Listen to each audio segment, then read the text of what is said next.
Month 1. The Source. When I came to England from Trinidad in the late 80s, the cold arrived before anything else.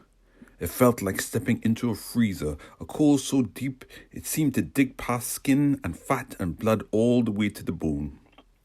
The light was blue-grey, everything appeared less defined, the streets, the buildings, the horizons, the clouds. Everything confused me. I couldn't understand the accents, the money, the food. Oh Lord, the food had no taste. But most of all, I had no community. I lived with my disabled grandmother, whose angry countenance did not feel welcoming, even though I knew she meant well.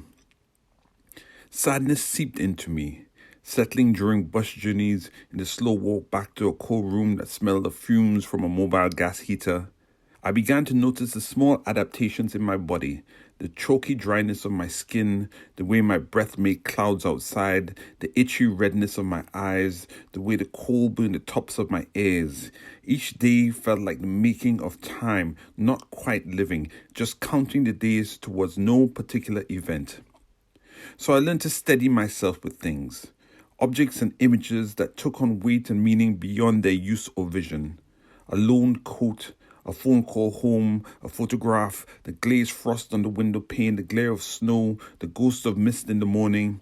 Each small thing became a way of holding my place in the world, a way to remain present while everything around me insisted I was elsewhere.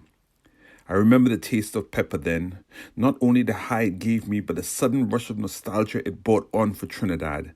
I couldn't find Caribbean pepper sauce in those days, but between Walthamstow Market and Sunday Park football, I could find Scotch bonnet peppers. So I bought some and rang my Auntie Monica, who had a very specific recipe for pepper sauce. Some of her instructions seemed to have very little to do with food, though. Like she insisted on me leaving the peppers in a bottle and putting it out in the sun for a full day. Luckily, it was a warm summer. In the end, I produced a pretty good facsimile of her pepper, enough to give me that feeling of home. The story of the second-hand leather jacket in the poem was that I'd arrived in England thinking I could get by with the jacket I'd borrowed from an aunt when she was a student in England, but it barely buttoned on me, and the last thing I needed in winter was freezing air on my chest. That led to another problem. For reasons I still don't understand, coats in the winter of 1986 were prohibitively expensive, and I had very little money. So I bought a second-hand 1970s leather coat. Think shaft, and you'll have the right idea. It was so cold that style was the least of my concerns. It was warm, and it cost £10. I was still surprised when I put it down in the West End Club Hippodrome and turning back found it gone. Waiting for the bus that night in a cotton t-shirt, I began to reassess what I was doing here. The suitcase I carried was my father's from when he studied in England, virtually indestructible. It was made of leather and canvas with zips and buckles to hold it closed. Gigantic by modern standards, it had no wheels. The handle was closer to a briefcase handle, meaning you had to lug the damn thing everywhere. It was made heavier by the cricket jumpers that my father had packed. He played county cricket in England and wanted to make sure that I stayed warm. I told him not to worry, that I'd never wear them. He said, when the cold hits you, you'll be glad they're there. He was right.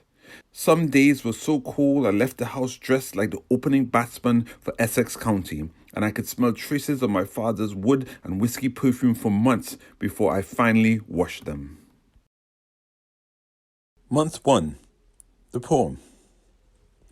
He bought chili peppers from the market and set his tongue aflame. He spent his last remaining coins on telephone calls home and listened to static. He kept his heater at the glowing coal setting. His clothing was never right for the weather. Outside, he'd breathe the shape of his lungs in mist. His sweat felt like pins and needles. He bought a second-hand leather winter coat that smelled of mothballs and had nothing to do with style. He went to a club with laser lights in the West End. Someone stole his winter coat. He met a woman in the club. She invited him for dinner the next day. She made him a baked potato with grated melting cheese and baked beans. He'd never had a baked potato before. He waited to see how she ate it. He took a sepia Polaroid of himself next to a red Porsche. He wrote letters back home of pure calligraphic fantasy. He wrote his dreams in the present tense. He kept his suitcase full of clothes in the cupboard to stop it from flying back by itself. He never actually unpacked. He slowed down his speech to be better understood. He was never better understood. He joined the church. He tried to get them to speed up the hymns. They never sped up the hymns. He fell asleep in the sermon. He dreamed about his grandmother and her hair like an afro cloud. He forgot the name of the street she lived on. The wind in the trees at night sounded like the sea at Maracas Bay. He got a job in a laundry. He felt the warmth of home in the industrial dryers. The windows of washing machines reminded him of planes. Everyone who worked there was from somewhere else. No one talked of home.